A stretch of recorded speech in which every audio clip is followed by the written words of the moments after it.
മതപരിവർത്തനം ആരോപിച്ച് രാജ്യത്ത് വീണ്ടും അതിക്രമം. ഒഡീഷയിലെ ജലേശ്വറിൽ കന്യാസ്ത്രീകൾക്കും വൈദികർക്കും നേരെയാണ് അതിക്രമം ഉണ്ടായത്. മതപരിവർത്തനം ആരോപിച്ച് 2 വൈദികരെയും കന്യാസ്ത്രീകളെയും ബജ്രംഗ് ദൾ പ്രവർത്തകർ കയ്യേറ്റം ചെയ്തു എന്നാണ് പരാതി. അജീഷ് ജയകുമാർ ഡൽഹിയിൽ നിന്ന് വിവരങ്ങൾ നൽകും. അജീഷ്, അവിടെ എന്താണ് സംഭവിച്ചിരിക്കുന്നത്? ഇതിൽ മലയാളികൾ ഉൾപ്പെടെയുള്ളവരുണ്ട്. അവരിപ്പോൾ എവിടെയാണ്? സുരക്ഷിതരാണോ?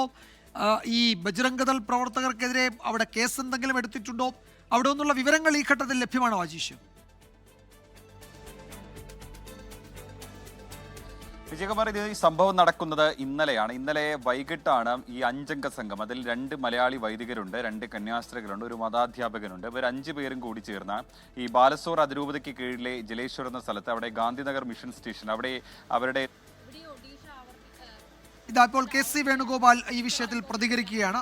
അതിലേക്ക് ഒഡീഷയിലത്തെ നേരത്തെ അനുഭവം ഞാൻ പറഞ്ഞത്, അവർ ഇക്കാര്യത്തിൽ വളരെ ലാഘവ ബുദ്ധിയോടെ എന്തും ചെയ്യാനുള്ള ലൈസൻസ് കൊടുത്തതിന്റെ ഭാഗമായിട്ടാണ് ഇത് നടന്നുകൊണ്ടിരിക്കുന്നത്. അല്ലെങ്കിൽ 1 മിനിറ്റ് കൊണ്ട് ഇവർക്ക് നിർത്താമായിരുന്നു. കേന്ദ്ര സർക്കാരിന് ആത്മാർത്ഥത ഉണ്ടെങ്കിൽ 1 മിനിറ്റ് കൊണ്ട് ഇത് നിർത്താമല്ലോ, ശക്തമായ നടപടി സ്വീകരിച്ച്. അവർ പരോക്ഷമായിട്ട് ഇതിനൊക്കെ പ്രോത്സാഹിപ്പിക്കുകയാണ്. കേരളത്തിൽ വന്നവർ തിരിച്ചു വാദം പറയും. പക്ഷേ സഭകൾ ഇതിന്റെ ഗൗരവം ഇതുവരെ മനസ്സിലാക്കിയിട്ടില്ലെന്ന് തോന്നുന്നു. കേക്ക് മുറിക്കാൻ വേണ്ടി നമ്മളെ സംബന്ധിച്ചിടത്തോളം നമ്മളിത് ആദ്യം മുതലേ പറഞ്ഞുകൊണ്ടിരിക്കുന്നുണ്ട്. ഇവരുടെ ലക്ഷ്യം വളരെ ഗൂഢപദ്ധതിയാണ്. ഇതിന് എല്ലാവരും കൂട്ടായിട്ട്, അതിപ്പം ക്രൈസ്തവ സഭകളെ മാത്രമല്ല, അവർ മുസ്ലിംസിനേക്കും അവർ പട്ടികജാതിക്കാരെ പിടിക്കും. അവർക്കിഷ്ടമില്ലാത്തവർ ആരൊക്കെയുണ്ടോ അവരൊക്കെ ബ്രാൻഡ് ചെയ്ത് ഇല്ലാതാക്കുക എന്ന് പറയുന്ന ഉന്മൂലന സിദ്ധാന്തത്തിന്റെ ഭാഗമായിട്ടാണ് അവർ പ്രവർത്തിക്കുന്നത്. ഇതിനെതിരായിട്ടുള്ള കൂട്ടായിട്ടുള്ള പോരാട്ടമാണ്.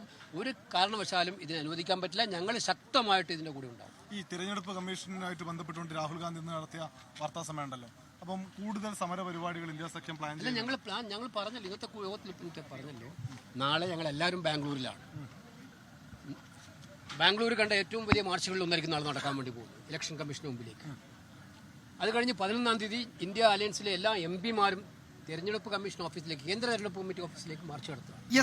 ഈ വിഷയത്തിൽ KC വേണുഗോപാൽ പ്രതികരിക്കുകയായിരുന്നു ഡൽഹിയിൽ. അതിനുശേഷം നേരത്തെ രാഹുൽ ഗാന്ധി നടത്തിയ വാർത്താ സമ്മേളനത്തിന്റെ അതിലെ ചോദ്യങ്ങളോടാണ് അദ്ദേഹം പ്രതികരിക്കുന്നത്. ഇപ്പോൾ അജീഷ് ജയകുമാർ ഡൽഹിയിൽ തുടരുകയാണ്. അജീഷ്, ഇതിൽ നമുക്ക് ഈ ഘട്ടത്തിൽ ലഭ്യമായിരിക്കുന്ന വിവരങ്ങൾ അതിനെപ്പറ്റിയാണ് അജീഷ് പറഞ്ഞു തുടങ്ങിയത്. അജീഷിന് തുടരാം. വിജയകുമാർ, സംഭവം നടക്കുന്നത് ഇന്നലെ വൈകിട്ടാണ്. ഒരു ക്രിസ്ത്യൻ വിശ്വാസിയുടെ കുടുംബത്തിന്റെ ക്ഷണപ്രകാരമാണ് ഈ 5 അംഗ സംഘം അങ്ങോട്ടേക്ക് പോയത്. ഇതിൽ മലയാളികളായിട്ടുള്ള 2 വൈദികരും ഉണ്ടായിരുന്നു. ഫാദർ ലിജോ നിരപ്പേൽ, ഒപ്പം തന്നെ ഫാദർ വി ജോജോ, ഇങ്ങനെ 2 പേരുണ്ടായിരുന്നു. ഇവർ 2 പേരും ബാലസോർ അതിരൂപതയ്ക്ക് കീഴിലെ പള്ളികളിലെ വികാരിമാരാണ്. കൂടാതെ 2 കന്യാസ്ത്രീകളും അതിലൊരു മതാധ്യാപികനുണ്ടായിരുന്നു. ഇവർ ഇന്നലെ ഉച്ചയ്ക്ക് ശേഷം ആ വീട്ടിൽ ചെന്നു, അവിടുത്തെ പ്രാർത്ഥനയിൽ പങ്കെടുത്തു. അതിനുശേഷം വൈകിട്ട് പ്രാതലിന് ശേഷം ഏതാണ്ട് 9 മണിയോടെയാണ് ആ ഗ്രാമത്തിൽ നിന്ന് പോയത്. ഏതാണ്ട് ഒരു 500 മീറ്റർ കടന്നപ്പോൾ തന്നെ അവിടെ ഒരു ഇടവഴിയിൽ വെച്ച് ഏതാണ്ട് 70 പേരടങ്ങുന്ന ബജ്രംഗ് ദൾ സംഘം അവരെ തടയുകയും ആദ്യം ആക്രമിച്ചത് ഈ മതാധ്യാപകനായിരുന്നു. മതാധ്യാപകനെ ബൈക്കിൽ സഞ്ചരിക്കുകയായിരുന്നു. ബൈക്ക് തടഞ്ഞു നിർത്തി ആക്രമിക്കുകയും ക്രൂരമായി മർദ്ദിക്കുകയും ചെയ്തു. ഈ ബൈക്ക് നശിപ്പിക്കുകയും ചെയ്തു. കൂടാതെ ഈ കാറിൽ സഞ്ചരിച്ചിരുന്ന ഈ വൈദികരെയും, മലയാളി വൈദികർ ഉൾപ്പെടെയും ഈ ബജ്രംഗ് ദൾ സംഘം അസഭ്യം പറയുകയും മർദ്ദിക്കുകയും ചെയ്തു. ഇവരുടെ മൊബൈൽ ഫോണും പിടിച്ചു വാങ്ങുകയും ചെയ്തു.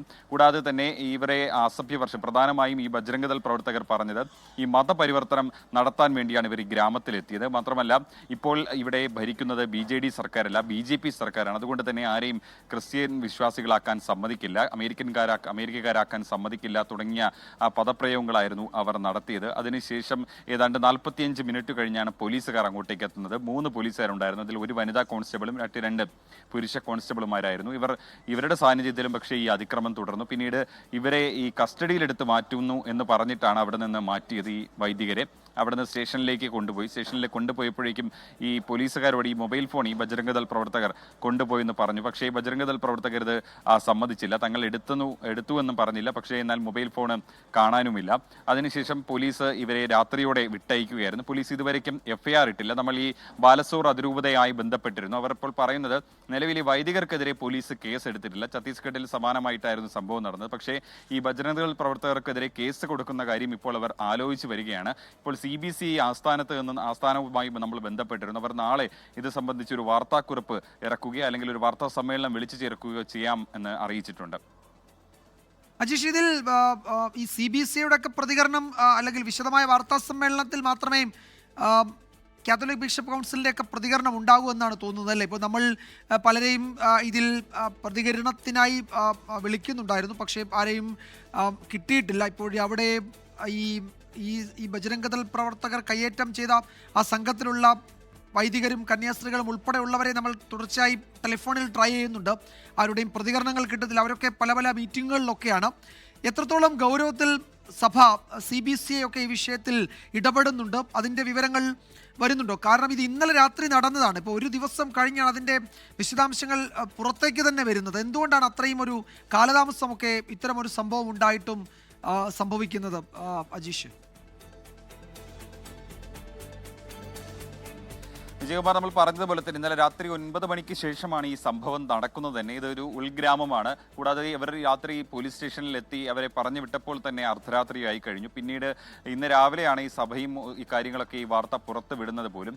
അതുകൊണ്ടാണ് ഈ കാര്യങ്ങളിൽ ഒരു വലിയ ചർച്ചയാവാതെ പോയത്. പിന്നീട് ഈ സംഭവം പുറത്ത് വന്നതിന് പിന്നാലെ എല്ലാവരും ഇടപെടുന്നുണ്ട്. ഇപ്പോൾ KC വേണുഗോപാലിന്റെ അടക്കം പ്രതികരണങ്ങൾ നമ്മൾ ഇതിൽ കണ്ടതാണ്. ഛത്തീസ്ഗഡിലുണ്ടായ സമാനമായ സംഭവം, അതിനേക്കാൾ ഭയാനകമായ സംഭവം എന്ന് വേണം നമുക്ക് ഇതിനെക്കുറിച്ച് പറയാം. നമ്മൾ ഈ രണ്ട് വൈദികരുടെയും ആരോഗ്യനിലയെക്കുറിച്ച് അന്വേഷിച്ചിരുന്നു. അവർ രണ്ടുപേരും സുരക്ഷിതരായിരിക്കുന്നു, ആരോഗ്യനില കാര്യമായ പ്രശ്നങ്ങളൊന്നും ഇല്ല എന്നാണ് ബാലസോർ അതിരൂപതയുടെ സെക്രട്ടറി നമ്മളോട് പറഞ്ഞത്. അവർക്ക് വലിയ കുഴപ്പമൊന്നുമില്ല.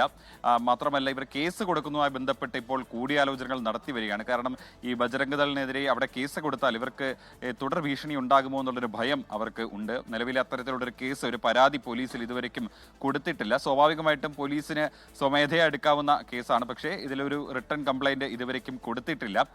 കൊടുക്കാനുള്ള ആലോചനയിലാണ് എന്നാണ് മനസ്സിലാക്കാൻ സാധിക്കുന്നത്. CBCയും അത്തരത്തിലുള്ള ഒരു കാര്യമാണ് മറുപടിയായിട്ട് നമ്മളോട് പറയുന്നത്. നാളെ ഇത് സംബന്ധിച്ച് ഇപ്പോൾ നിലവിൽ നടന്ന സംഭവത്തെക്കുറിച്ച് അവർ വിശദമായിട്ട് തന്നെ സംസാരിച്ചിട്ടുണ്ട്. ഈ പരിക്കേറ്റ അല്ലെങ്കിൽ ഈ ആക്രമണത്തിന് ഇരയായിട്ടുള്ള വൈദികരുമായിട്ട് അവർ സംസാരിച്ചിരുന്നു.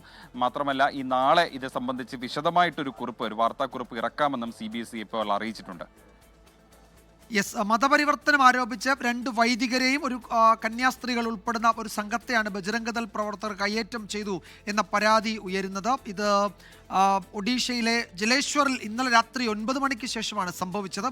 അതിൽ കൂടുതൽ പ്രതികരണങ്ങളൊക്കെ വരുന്നുണ്ട്. CBCയുടെ ഒരു മറുപടി നാളെ ഇക്കാര്യത്തിൽ ഉണ്ടാകുമെന്നാണ് സഭാ നേതൃത്വം അറിയിക്കുന്നത്. അജീഷ് ജയകുമാറാണ് വിവരങ്ങൾ നൽകിയത് ഡൽഹിയിൽ നിന്ന്. ലോകത്തെവിടെയായാലും ഏത് സമയത്തും 24 വാർത്തകളും ഓഗ്മെന്റഡ് റിയാലിറ്റി പാക്കേജുകളും എക്സ്പ്ലെയിനറുകളും വിശദമായി കാണാൻ ഞങ്ങളുടെ YouTube ചാനൽ നിങ്ങൾക്ക് സബ്സ്ക്രൈബ് ചെയ്യാം.